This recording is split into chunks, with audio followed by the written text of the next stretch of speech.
Welcome to our show here, Hollywood Backlot with Lou and you, taking all your Hollywood questions about the ins and outs of the industry, from a historical perspective. But here now, without any further ado, the amazing, the wonderful Lou Wasserman's Ghost. How is it going? Very good, sir. Oh, well, always great to be here with you and all of the wonderful people who are giving us such positive feedback. It's kind of frightening, but we're here, so let's do it. I can't even believe just the amazing range of support that we've been receiving, whether it be through questions, which always And helps us know, I but just like want to say comments. something to all those people who've said so many nice things about me. Please. You are excellent judges of character. That's all I have to say. Oh, you're too modest, Lou. Too modest. Well, the famous Gertrude Stein line about Hollywood. She said, behind the fake tinsel, there's real tinsel. So anyway. That's very, very true here. Speaking of some of that tinsel there, if you want to go ahead and just send us some tinsel in the form of questions, you can go ahead and do so right down there at t3ponline@yahoo.com to make sure that your questions get asked. We do pull from the comments. Just to remind everybody, because we're still so new, of the ground rules, they are simply these. We do current events and current issues in the relative comparison to the old times on all the other channels and shows I show up on. But this one is not about any specific production that you think or guess or wonder if I was part of, and about specific people whose confidences and privacy I maintain and respect. But anything else is fair game, especially anything about how things were versus how they are now and how things got the way they did. Those of you who are here for our first two shows found out the origin of the box office and the origin of the clapper sticks and sound and all kinds of wonderful stuff. And I'm sure we'll get into more of that now. Absolutely. In fact, Lou, we actually teased our audience last time on we left them on a little bit of a question here. And I want to go ahead and start us off there because, well, I'm sure people have been wondering this entire time what exactly, because they have nothing better to do. Well, hey, I don't disparage our audience like that. They watch us, so that's good enough. All right. But this is it's really kind of my question here, so that's why with the tag there. Why was Hollywood chosen in the first place, and why did they pack up and move out of the East Coast to begin with? The short answer is fear and accident. You see, although many people claim credit for inventing motion pictures, some people in France and certainly in our country, the most prominent person was Thomas Edison. And it's all based around, in case you're wondering, something the scientists call persistence of vision. And you can prove it to yourself right now. If you will quickly close your eyes, you will notice that for a few microseconds, you still see what you just saw, even though your eyes are closed. Well, somebody figured out, after a lot of tries at various numbers, that 24 frames per second, with the blank space in between for the little mechanism in a camera or in a projector to reach its little pins in and pull down the film to the next frame, was the optimal number for there to be a seamless transition in your head, all put together by your brain and your optic nerve, nothing real. In fact, Ingmar Bergman, of all the people, said he always felt like he was cheating people because they were spending, of his 2 hours of a movie, an hour and a half of it in the dark, totally watching nothing, because that's the time it took for the next frame. But anyway, you might have seen flip books, they were called, of lots of still pictures that when you riffled through them like a deck of cards, it made motion. That's the basis of how movies work.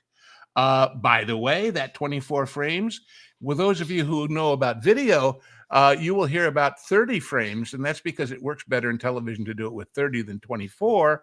And when you get to 1080 and it says P, that's called progressive. And the reason why that was done is that in television, unlike in movies where a whole frame changed, it was like a Venetian blind. It was line by line scanning from the top of the frame to the bottom as it changed.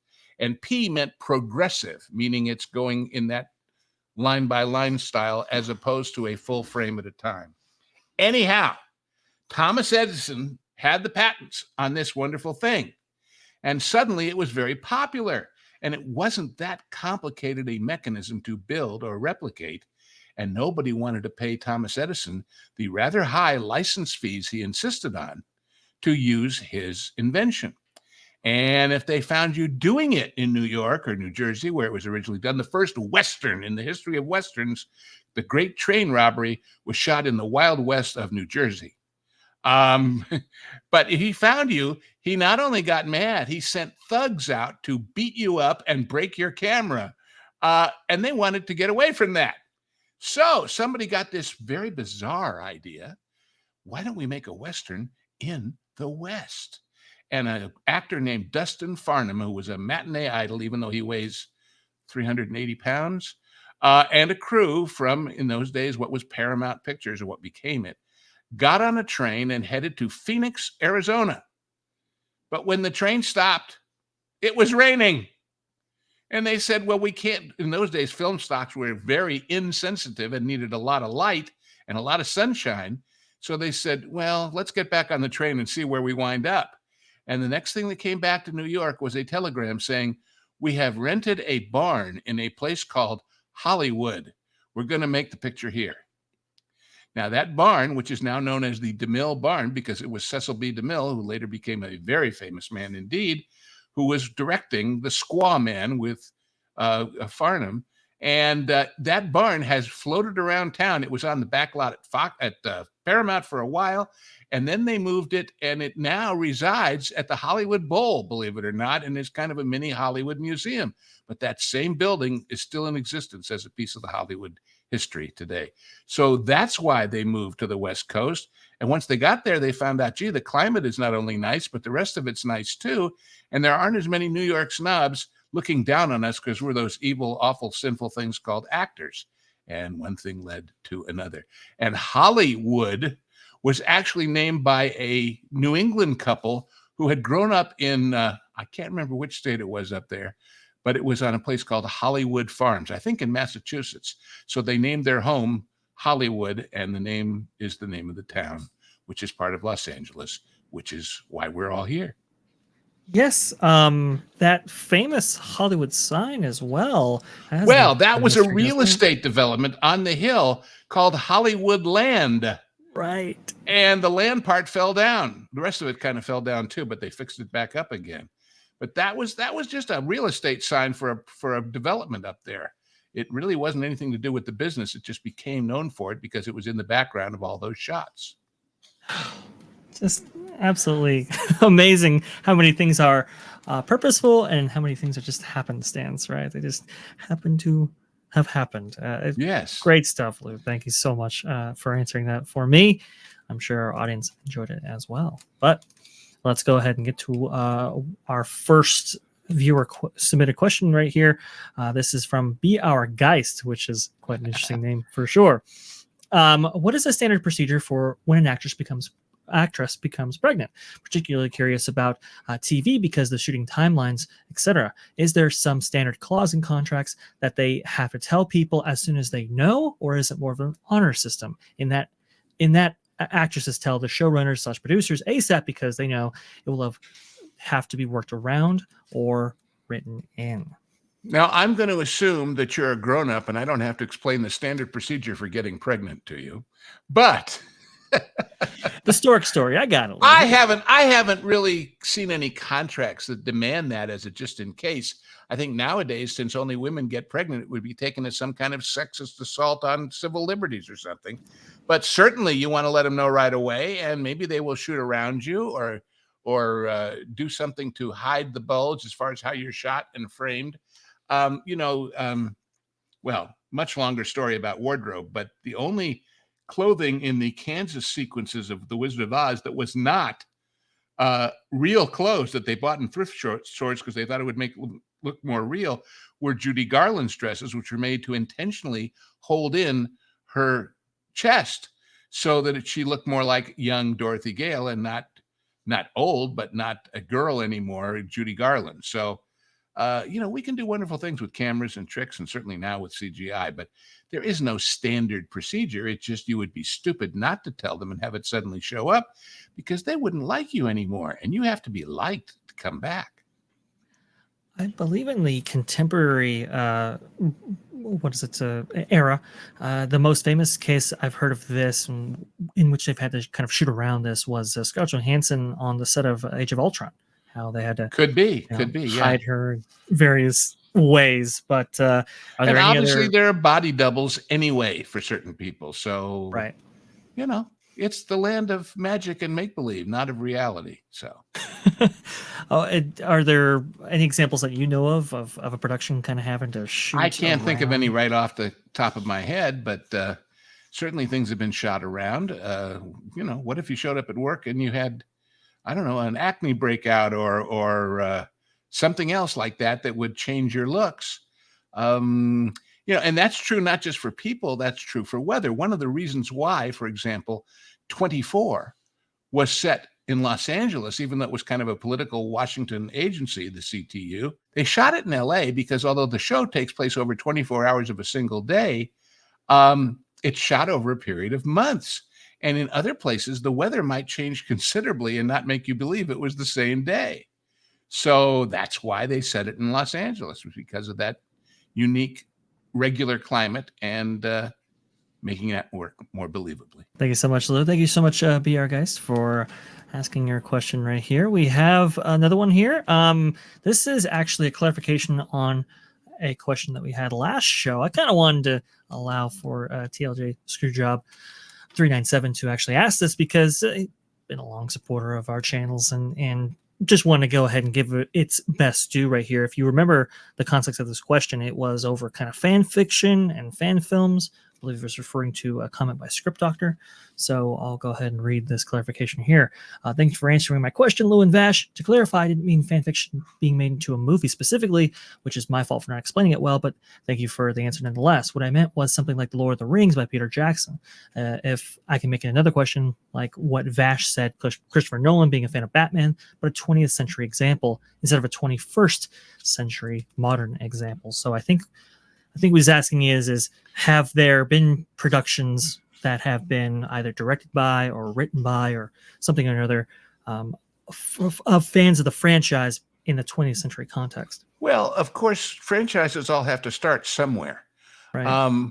The other huge franchise of movie history that comes to mind, if you put aside the ones you mentioned and things like Star Wars, is certainly James Bond. Well, we did, for example, recently, a few weeks ago on the Genre Guys, Dr. No, the very first James Bond movie. And in many ways, that happened by accident or fate or whatever. First of all, a lot of people who started out as either editors or otherwise involved in the crew, cinematographers, wound up directing the later Bond films. Secondly, they wanted Pierce Brosnan for a long time, but he was so tied up in Remington Steele that they couldn't spring him out of the contract. He was supposed to be the next one. And indeed, they talked to Roger Moore about the first one, but he couldn't get out of the Saint to do it. So a lot of that happens as far as people, obviously now when you hear, for example, you see, Ray, when she says, "Oh, I'm excited about doing another one." Well, of course you are, because it's money and fame and all that stuff when it's established. But, for Nolan to say I'm a fan doesn't mean he wants to do it the same way that it was done before him. And Of course. Peter Jackson is probably the most obsessed his entire life with this movie. And in fact, when he first said, "I want to do Lord of the Rings and make all these movies and spend all this money," his claim to fame before that was a good but very small horror movie. And people said, "Oh, come on, you're not the guy to do this." But somehow he convinced them, and the rest, as they say, is hobbits. So does it happen? Yes, but if it's a franchise, it grew from somewhere. If it's I always wanted to do a movie of this book or this play. And remember, most of the original movies back in the day, especially when talkies took over, were plays because they were already written, because they were already produced, because they already had a built-in audience. Probably the biggest movie with a built-in audience from its prior incarnation for the old days would have been Gone with the Wind, because it was such a huge, huge, huge bestseller. And if you go look at, I guess it's still probably available, Turner did a whole documentary about the making of Gone with the Wind, and they have in there the screen tests of virtually every actress in Hollywood who wanted to play Scarlet, who they thought might play Scarlet. And when they finally cast Vivian Leigh, women, especially in the South, were outraged that they would have that English girl play Scarlet. That was just an anathema, but of course it worked. Nobody minded having Clark Gable play anything because Clark Gable was Clark Gable, the king. Right. Who you gonna you gonna recast that? I don't think so. Yeah, exactly. I'll say this: I think you're right. I think it's kind of interesting because we think of it in a contemporary context of these things always being so. What is it? Everything's made off of some other franchise or some pre-established thing, right? They're very. And sometimes it doesn't work. Disney bought all the other books. Then The Wizard of Oz. And they've tried a few times, and it just hasn't quite clicked the same way that the original did. So you gotta think things that would seem natural for certain directors or certain studios or certain styles of filmmaking. That doesn't mean you catch lightning in a bottle because it was popular. You never know. Right. And certainly in the old days, when everybody, as I explained last time, was on a salary in the old studio system, these guys, I mean, you think of, Michael Curtiz is the one who comes to mind, who did everything from Westerns to period dramas to Casablanca to Robin Hood. And you wouldn't think, well, that's the same guy, his style or his whatever. No, he was really good. And it was the next job available. So that's where he was. Right. I think one of the more famous examples of something like this occurring, but actually ending up with a brand new franchise altogether, was when Steven Spielberg teams up with George Lucas right after the success of Star Wars and goes, "Hey, let's do a James Bond film." Well, we'll never get the rights to that, so let's go ahead and do our own adventure, and that was eventually Indiana Jones. So, sometimes you got happy accidents as well. But of course, the franchise giveth, and as we've seen recently with that one, the franchise taketh away. So perfect. So perfect. Thank you so much, TLJ Screwjob, who has another question for us. I believe we have a total of 3 from him. TLJ Screwjob 397 asks, what is the difference between going to the movies, the cinema, and the theater? Are there differences? Do you think movies are just plays not performed in person? I think the larger context of this question was, I believe, he had a professor who said this, but wanted to get your take. Yeah, well, his professor's wrong. Okay, but right. A lot of them are. Well, look. The difference is in how we tell the story. There's an expression with stage actors called taking stage. When you're all on that stage within the proscenium arch or in a even theater in the round, everybody can look at everybody all at once, everybody in the audience. And so if you need to be prominent, part of acting and part of directing is taking a step down stage and calling attention to yourself in favor of what your character is in that part of the story at that given time. In the movies, we have this thing called a close-up and these things called 2 shots and medium shots. And we can direct the attention of the audience with the camera and how we frame it in a way that you just can't do on the stage. But I will say, I'll tell you another little story. Many years ago, a friend of mine was teaching a class at the Actors Studio in Hollywood. And what he was doing was having these acting students do readings of plays that hadn't been performed before, just to get the practice. Not whole stage productions with costumes and sets, but just in a classroom, you're this part, you're this part, you're this part. Let's read through it and see what we can do with it. And one week he called me up in a panic. He said, the guy who was going to do a play, he can't make it. And I've got a hole in my schedule. And I know you've got a play that's been optioned for New York and that you like a lot. And would you bring yours down? Because what we do is have the author there to ask questions afterwards. So plan some questions. He said, I know you don't give a damn what these kids really think at this point because you've already got a deal for this and you've got experience, but still plan a question. So we did my play. One of my plays that I was awfully fond of. Unfortunately, it was optioned for New York, but somehow they never put the deal together. And afterwards, because I had to come up with some questions, and I really didn't have any, I asked the question. I said, I'm thinking of doing perhaps a rewrite of this as either a TV movie or a feature film or keeping it as a play. Which way do you think this story is best told? I thought that was a good open-ended, that'll take up 20 minutes of the class and we'll be out of here kind of question. And this, pardon me, but this young punk in the front row says, wait a minute. Are we talking about the play or the deal? And I couldn't resist. I leaned over and I said, insert the word for a retrograde orifice here. I said, without the deal, there is no play. And that's the truth. So you can have all the artistic desires or pretensions as they may be. And it's not a question of whether it's the movies, the cinema, the theater. It's, will somebody put up the money to make it real? And will somebody go see it if they do? And that's partly the source material and partly the performance and the direction and the costumes and the key grip and all those things people get awards for. So my answer is, it doesn't make a difference as far as the audience experience, except that because we can edit and because we can frame shots, a movie is much more about manipulating the audience's feelings. And if you don't believe me, go watch anything that Hitchcock ever did and know that everything you see, especially in his later films, is all they shot. In other words, they didn't shoot a master of two people talking for 10 minutes, then go back and do close-ups. If he knew he wanted this line in a close-up, he didn't shoot it in the master and vice versa. Why? To keep the studios from recutting it and screwing it up from the way he wanted it.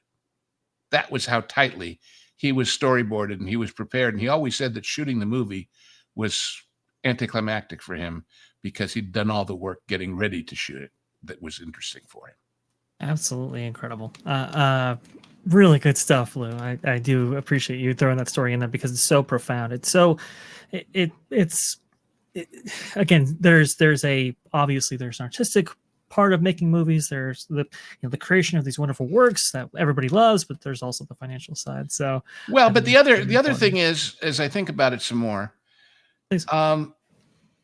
Audiences have been educated by the movies over the years to where you treat them differently, and especially about what I call geography, which is, I've got a scene, it's 6 people, they're all having a discussion about the bank they're going to rob or about the planet they're going to fly to, or they're all in the spaceship. In the early days of the movies, I've got to give you the master and I've got to give you the orientation of where everybody is in that room or in that spaceship or wherever they are. Later on, as people got used to it, cutting was faster. Geography was less important to establish because people were ready for it to come. And I think I told the joking story that there was a show that I did for many years that I loved and that I got a credit on. And after about the 3rd season, my grandmother called me up and said, I think they're leaving your name up longer now. And I said, no, you're just ready for it. You're just ready and waiting when the credits roll at the end.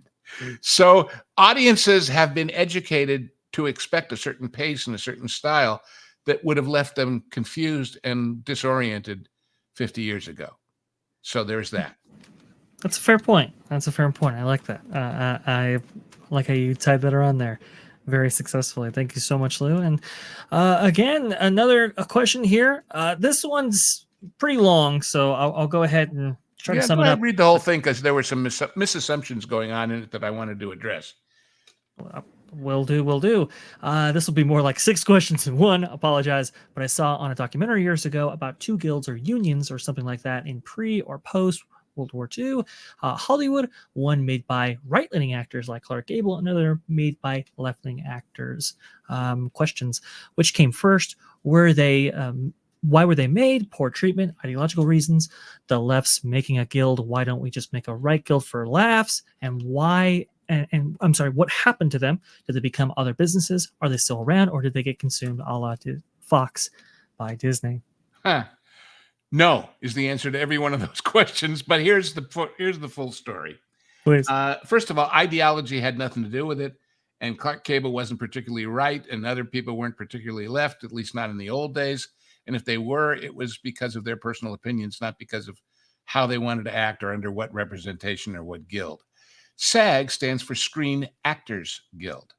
AFTRA stands for American Federation of Television and Radio Artists. And there was certainly a distinction between how actors worked and what rights they wanted and what representational things they wanted a guild or a union to do for them in film versus radio, and then following that TV. And of course, TV followed the radio model because those production entities of networks and producers for those things were the same people, basically the same firms. That is true also, by the way, for the Directors Guild, which had the Screen Directors Guild and the Television Directors Guilds. And what happened is that all of these various entities merged. And the reason that they merged together into one group for actors and one group for directors and one group for writers is because the various art forms became more and more homogenized, and also because the stigma between them wore off. In the old days, when TV first came in, ooh, we make feature films here. We're not one of those television people. You know, it was a whole caste system of caste systems. And so that all disappeared too. But it had nothing to do with ideology. In fact, you might think of SAG as being a far left outfit, but one of the most prominent presidents of the Screen Actors Guild once upon a time was Ronald Reagan. So there you go. And I don't think he'd get elected today. But in fact, I find it interesting. One of the news stories that just came over the wire is that Brooke Shields is going to run for president of Equity, which is the stage actors. And I always think of her more as a movie person than as a stage person, but maybe I'm wrong. So then that's still a separate entity. And that's kind of what I explained last time about how theater is different from movies as far as how the entity controlling the production owns versus rents the source material. And you can watch more about that in the prior episode. Gotcha. There definitely was a caste system for sure in the early days right there. I think people looked down, and you know, there was a bunch of animosity there for sure. I think one of the people that kind of, I don't know, understood what television was and really kind of broke down a lot of those barriers, I thought was Walt Disney, but maybe yeah. And we talked about that last time too, as I recall. But and he was not exactly beloved by his fellow moguls for doing that. But it paid for this thing called Disneyland. So there you go. And who was there to open up Disneyland on that? Oh, yeah. His pal Ron, and also Art Linkletter and Bob Cummings. And that's a fun show to watch someday, that opening absolutely kinescope show. Had to tie it all back around, right? And I know people who worked that show, or I did know. They're passed away now, some of them, but some of the spot directors at the various locations and camera people, and it was quite a production. It was quite a thing to run around that park and have everybody at the right place at the right time. ABC did a little like mini doc in the lead up to that production, documenting everything that went into it. I think you can find it on YouTube, and it is profound because they had to, you know, they don't have like got camera cranes and operators like we do now. And you got to remember that the TV cameras, as opposed, especially to film cameras, were heavy. Were really, really big, bulky, heavy, hard to move things. And unlike film, where you've got a dolly grip that's pushing you around, except if you're on a crane, you're the cameraman, you're the dolly grip, you're the everything. All you're doing is rolling and shooting and rolling and shooting and working the zoom and the focus and everything all by yourself. So that was a different set of skills, and they got the very best people to work that show. Oh, so cool. So we have to have a whole show just on that because I just think that's fascinating. But moving on for right now, though, the question for our audience from Northman JH2186 asks, can you talk about the history of the Hays Code? I'm going to leave this in your hands, Lou, because it can get a little spicy here. All right. There was a guy named Will Hays, who was a judge, if I recall, that they hired to administer this thing called the Code, the Motion Picture Code, which is the precursor to the RPGX whatever system of ratings.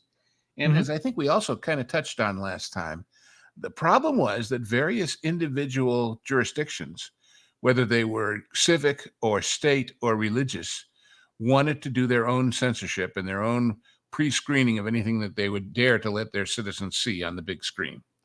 And so the motion picture industry, because it is prohibitively, impossibly expensive to make 3 versions, 5 versions, 10 versions of the same movie, this one for Boston, and this one for New York, and this one for Texas, and this one for wherever. They came up with this uniform code, and it was very restrictive of anything that seemed even slightly to them suggestive. For example, you will notice in all the old sitcoms in the 50s and even in features, married couples never had one bed. It was always two twins or two doubles to make sure that we knew that, well, they weren't really, even if they had 3 kids in the show, how they happened was magic, right? Or very careful of not falling out of one of those 2 little beds. Or if you sat on a bed in a scene, you had to keep your feet on the floor. That was one of the things in the code. You couldn't pick them up off the floor because that would imply that you were going to stay in the bed and off that floor a little further than they wanted to admit.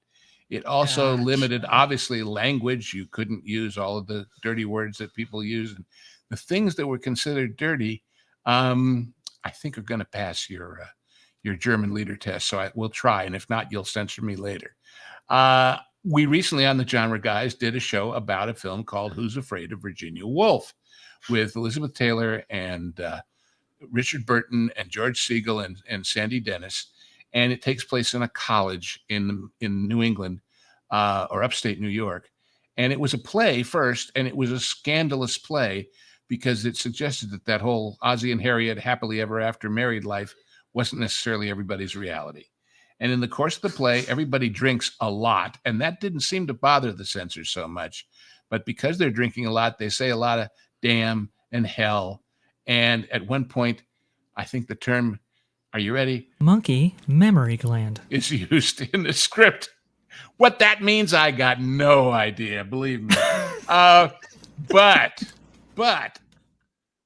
it scared the hell out of the studio. They wanted to reshoot all those scenes with alternate words so that they'd have the option if the censors from the Hays Code and everything else said, you can't say that. And they actually wound up intentionally paying a fine to this industry for using those words and keeping them because they felt it was important to the integrity of the original play, which was such a hit and everybody was going to see. And as I said before, at one point, the studio execs who watched the first cut said, oh my God, we just spent $9 million on a dirty picture. And it had no overt sex or anything else going on. Anyway, I feel like I'm telling the same story again from last time. But my point is, it was very real. And that picture in particular is what led to the end. Although it de facto had ended because they kept making it more and more lax over the years because they felt they had to. And instead, a guy named Jack Valenti, who was the head of what's called the MPAA, the Motion Picture Association, who, by the way, got his job thanks to the endorsement of this guy whose face I use, because he was buddies with LBJ, and Valenti used to work for LBJ. And when he left LBJ, Lou got him a job running the MPAA, which he paid off by overlooking certain things that Lou was doing that were not strictly kosher, but that's a whole long story by itself. Anyway, he came up with this R and PG, or P, or G originally. The PG was added later, GR and X. And that way, which was not legally enforceable, but it kept the legal people off the industry's back so they couldn't put their own rules in. Gotcha. And that's basically the history of it. I mean, there was obviously different versions, but it was named after this guy, Will Hays, who was the administrator of it originally. Right. Okay. And it was kind of almost like a self-censorship to get around the idea. Well, it was trying to make sure that if a local a pastor or a local mayor or somebody decided, oh, I heard that's a dirty movie, you got to show it to me first, and I'm going to tell you to cut out these 3 scenes and these 4 words, that didn't happen, because that just made it very, very expensive for the studios to make so many versions of the same movie, and they just couldn't do it. So, nor could they say, well, if it's banned in Boston, then we just won't show it in Boston and lose all of that audience. There's a legendary story as well of some creative licenses taken with this stuff. Like, for example, Alfred Hitchcock's Psycho, during that famous shower scene. I know we talk about showers a lot on all these shows, but there's another shower, a whole nother scene here. And apparently, when first submitting Psycho in order for it to be reviewed, I guess the censorship folks were like, you gotta take some frames out here. Alfred Hitchcock, being Alfred Hitchcock, is like, no, not going to do that. Just sat on the film for, what was it, And a if you few watch weeks or it a few very months. carefully, you will not see any overt nudity. Yes. It was all shot.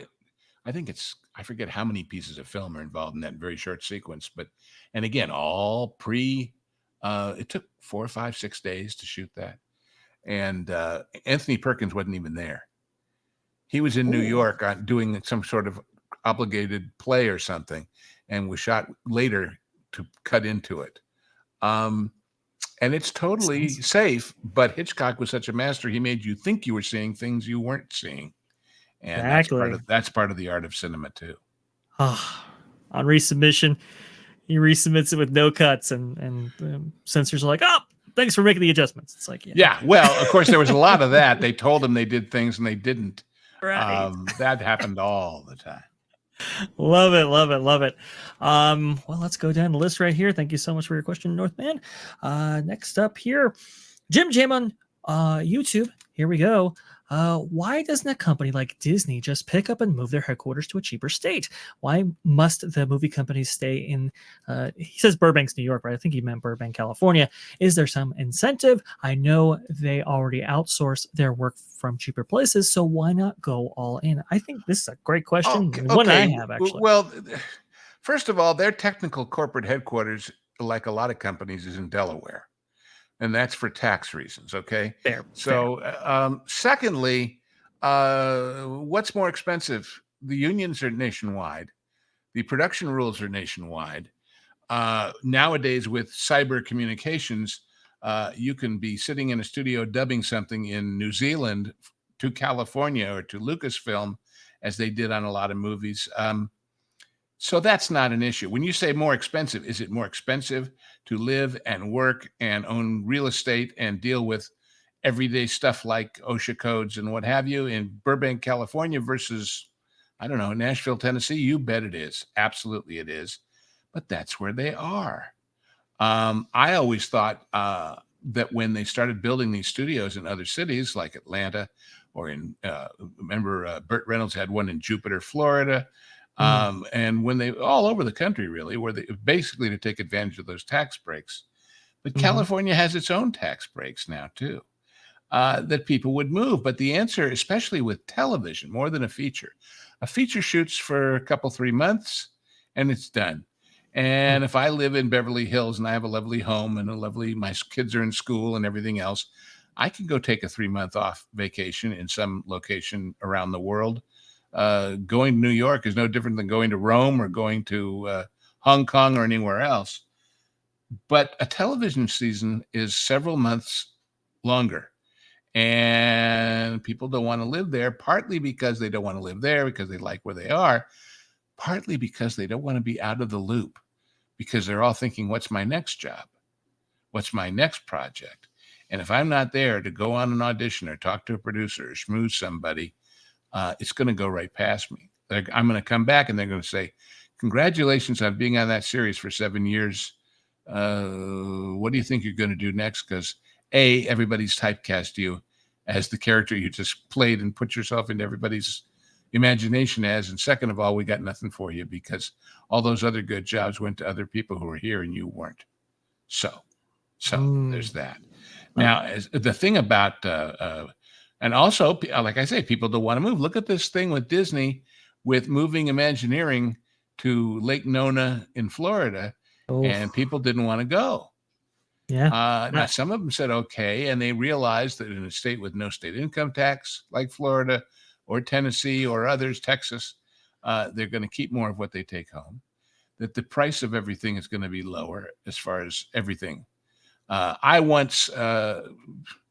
There's a wonderfully fun website I can commend to people. If you're thinking about moving somewhere else, anywhere in the country, it's called city-data.com, City Data. And you can look up any town in America, big or small, and learn everything you never even thought you wanted to know about it. Who has a private airplane there? Where are the radio stations? What are the biggest employers? what are the most prominent first names and last names in that county or state or whatever. But they have a tool where you plug in A, the place you live now, B, the place you're thinking of moving, whether it's the city name or the zip codes in either case, and 3, how much money your current annual income is where you live. And it will tell you to have the same lifestyle for food, for clothing, for fuel, for utilities, for real estate, all the basics of life. In the new place, what's it going to cost you? I once did it for a friend of mine between Los Angeles and a town in Tennessee. And at that time, which had to be 7, 8 years ago, he was making 75 grand. So I put in 75 grand. You know what it was in Tennessee for exactly the same, roughly? I mean, obviously everything's not exactly the same. 24,000. That's a heck of a difference, gang, especially in these inflationary times. And even if it's not that much, that's a heck of a difference. So, but the executives all want to stay, again, not just what I said about people staying in the loop as actors or directors. If you're the boss, but you're the second boss or the third boss, and you'd like to be first boss, and maybe you'd go to another studio to do it. If you're not there, you don't exist. You don't exist. So the answer largely is the preferences of the people in charge. I will agree with that for sure. There have been attempts to move a lot of productions out of Hollywood, California, maybe even Hollywood, Florida, which is kind of an interesting little offshoot of history right there. I know for the Walt Disney Company, they tried to move animation studios to Florida. I think Mulan was entirely animated in Florida. I think the only production of that kind, and then everything was kind of. But of course, in Florida, they built the animation studio not just to animate films, but as an attraction for the studio park. So Disney's MGM Studios, or Disney's Hollywood Studios, as we call it today, right there. Yes, it was an operating animation studio. And part of that tour was not just the animation, but you walked on a enclosed air-conditioned catwalk through the soundstage where they might be shooting something. And of course, a lot of the backlot stuff. I remember at Universal when they had a terrible fire on the backlot. And it burned down a lot of those famous backlot streets. It burned down an area called the Court of Miracles, which was this European town where all the great Universal monster movies were shot.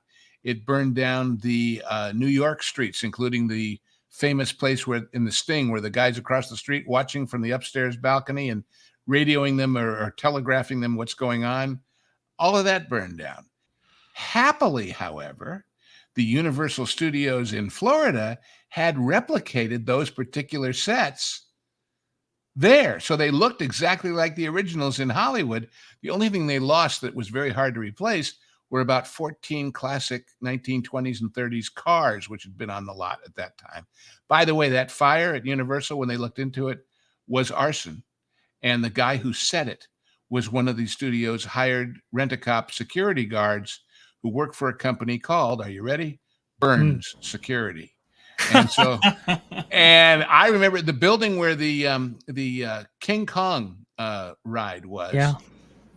Big concrete building, and you drove in the tram. And anyway, the outside of that building, the blistering of the paint, you could just imagine what the heat had been of that. In fact, when you put in these shows of the backlot, there's one of them you'll see, folks, with a kind of a blackened area on the lower left-hand side of the backlot. You'll put it in here. That's from after that fire. That is from after that fire. So, yeah, you can copy stuff and you can rebuild it elsewhere. By the way, when they burned down that portion of the backlot in that fire, they rebuilt it all. Some of the set fronts were different, but they followed the exact same pattern of the streets, which, of course, on a backlot are designed to have curves and places where you don't shoot off the end of the street and see the valley out there. And the reason they've copied the same layout was not just that it works functionally for movies, but because the water lines and the gas lines and the electrical lines and the telephone lines followed that street pattern. Because remember, a street on a backlot, you can pour dirt on it and make it an 1880s town or a Western town, and you can sweep all that up and change out the street lights from gas lamps to electric lamps. There's lots of ways to make it look differently. In fact, those of you who have taken studio tours anywhere, the most common reaction is, gosh, it all looks so dumpy. And the reason it's not dressed for a particular show. When it is, the signs have been painted, the the trash in the street that blows around a lot has been cleaned up or added to, depending on what the scene requires. Perhaps they added an extra wall or a particular door or something. So until they're dressed, they don't look too impressive. But when we make them look good, they do. Yeah, after that fire, Universal took the opportunity to rebuild those sets, and yeah, I think it was the largest HD ready backlot after that whole thing. So it did kind of work out a little bit. Well, but and I remember there was a still- movie called, I think it was called Streets of Fire, that Hmm. all took place at night in kind of a dystopian New Yorky sort of street. Gotcha. And the thing about shooting at night is it's expensive and people are tired and they don't want to sleep all day. And so they covered all of those streets with black tarps and lit them like, we have a technique called day for night where you put a kind of a blue filter on the camera and it makes it look like night. But this was totally darkened these exterior street scenes so they could shoot in there with hot rods and futuristic cars and flamethrowers and all kinds of stuff and have it look like it was shot at night, but it was actually shot in the daytime. The magic of the movies. Fantastic. I think was in that movie. Diane Absolutely Lane, fantastic. Maybe. Anyway. Still miss King Kong, though. Still miss that. Oh, well. And the banana breath. That was the great thing about that ride. He breathed on you and you smelled bananas, for God's sakes. Spaceship Earth, burning of Rome, eat your heart out. I know, exactly, right? Citrus at Horizons, eat your heart out. Banana breath is the key. There's a great early 90s movie, The Wizard, which features that amazing figure.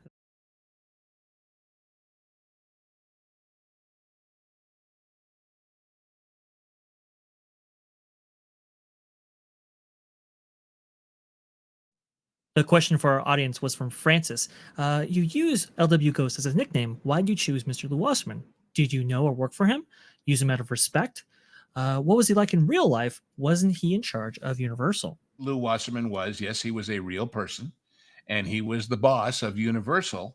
And when I was getting ready to do this and had to pick somebody, it was kind of a tie between him and Irving Thalberg, who you might know of. The reason I picked him was that until Bob Iger became kind of the leading studio head in town, Lou Wasserman was considered the last king, the last mogul in a long line of Louis B. Mayer and all of those great studio heads of the past, Daryl Zanuck. Lou Wasserman, you have to understand that MCA, the Music Corporation of America, which is, of MCA Universal back in the day, MCA started with a guy named Jules Stein. Jules Stein was an ophthalmology student. He wanted to be an eye doctor. And like a lot of college students, he needed money. So as a side gig, he started booking bands into concerts in colleges and universities all over the East Coast and the Midwest, and became the biggest agent for bands that ever was, and started this agency he called the Music Corporation of America to make it sound grandiose when he was just this college kid, but he happened to be booking people like Tommy Dorsey and Glenn Miller and all the big bands. That grew into an agency that handled nightclub performers, which, as we mentioned last time, somebody asked about the mafia and all that sort of thing. They controlled the nightclub, so you had to do business with them if you wanted to get your guy in there. And Lou was the next guy, the disciple of Jules Stein. And MCA, when television began, started putting together what they called packaging, which is they had a star, a leading man. They had a leading woman. They had a bunch of B stars, and they put them together with a director that was one of their clients and with a writer that was one of their clients. And they went to the networks and said, we'll put the whole package together for you. But then they had to go rent a studio to actually shoot it at. And they wound up buying one called Universal. And that's how he became the head of Universal Studios for many, many years. And I picked him again because he was bigger by far than Iger in his day, but that Iger was kind of the next guy to have that level of prominence, which he's now frittered away for a lot of reasons we can go on all night about, but won't. So that's why. And that's why I picked him. And so I'm not like him in many ways. And If you want to, go Google him, or there's a couple of good books about his life. He was an interesting guy. He understood the nexus probably much better than Iger does of politics and the movie business. And as I mentioned earlier about Jack Valenti and a few other things, but his famous quote was, "Don't stand in the spotlight; it'll fade your suit." Which is something at the time I thought, well, that's something Iger should have learned and didn't. His second famous quote, and I've got a picture of it somewhere with, as a meme, so you could put it in here. He says, "To err is human, to forgive is against company policy." Whoa. He was a pretty tough guy, and he was famous for those glasses, but also for always wearing black suits and black ties or red ties. And all the agents at MCA dressed just like him. You knew an MCA agent from a mile away because he was in his Lou garb. And he was a pretty fascinating fellow. And as you've got pictures of him with everybody famous, I've seen some of those with obviously Spielberg and all the people that worked at Universal. But that's how. It's not because I'm favoring Universal over Disney or Warner Brothers or Fox or anybody else, Paramount. It's just because of that level of prominence and power that he had, that everybody since has aspired to and failed to achieve. He was truly the last king and kingmaker of Hollywood. Oh, that is absolutely fantastic. Well, can we at least tease the audience on maybe a Lou story for next time? Oh, how many hundred? Which one? Well, whichever one you want to share. I can't think of anything right now, but it'll be a good one, or I won't tell it. I won't tell it. Well, that is fantastic. Good enough for us. If you like this, come back and get more. And if you missed the first two, go back and look at those. And of course, there's the genre guys, which I can tell you that are going to start showing up on here on a regular basis after they've run their members only term on Pro. And we're about to do Around the World in 80 Days and Roller Coaster, a Lou movie. We've got all kinds of, we're going to do Demolition Man. We're going to do the original Ocean's 11. We're going to do all kinds of great stuff. And we already have done all kinds of great stuff. So if you enjoy those, look forward to more of that. Thank you so much. I couldn't say it better myself. And if anybody wants to leave their questions for Lou right here, you can go and do so at the address that's on screen right now, T3P online at yahoo.com, to make sure that your question is features in the show. Again, we are taking them from comments as well. But like I said, if you want to guarantee, there you go right there. Lou, thank you so much for joining us right here, and for like I said, the Genre Guys is coming up here, folks. So if you haven't subscribed to this channel, you want to do that. Especially the first one. I'll tease you about the first one. Please. Which is Forbidden Planet. Perhaps the first big studio science fiction movie of all time. And here's a little teaser fact you didn't know about Forbidden Planet. When you see the Forbidden Planet, where this scientist is doing strange things with aliens and other weird stuff, that our intrepid crew, that includes in a straight serious role Leslie Nielsen, long before he discovered he was a comedian, take a close look at the garden that they are growing on this alien planet.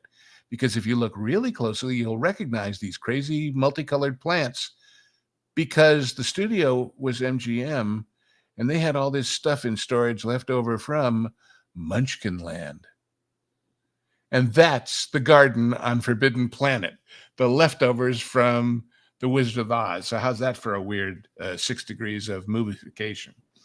And lots more stuff like that in all of our shows. Bridge Too Far is one of them. Oh God, so many. I mentioned Virginia Woolf. Anyway, we have a lot of good ones coming and a lot of good ones already in the can. Dr. No, as I mentioned, the first Bond film and how all that happened. I don't think you'll be bored. I think you'll be interested. And if some of those films happen to be your favorites, you'll learn something new about them. And if you've never seen them, our message to you with this show, with those shows, is simple. If you think the current cinema is Drek, which is a fancy foreign word not used during World War II. You're right. And there's great stuff as near as your Amazon rental or your physical media store or your streaming service. And it's not that old to be good. It's only recently that everything's kind of turned to Drek. So lots of good things. And we're going to help you, especially if you're young and don't know them, discover them. Oh, Sorcerer is another good one that we did. Roy Scheider driving nitroglycerin through the jungle. All kinds of fun stuff like that. Oh, so good. Well, the first of those drops on Friday, Forbidden Planet, as Lou has so expertly teased right here. And we will see you all later on the next one, Hollywood Backlot with Lou and you. Take care, folks. Thank you. Thanks. Please comment, like, and share this video, and don't forget to subscribe to That Park Place Podcasts Online, your source for exclusive content and highlights from WDW Pro, The Pro Show, and That Park Place for all the news that should be fun.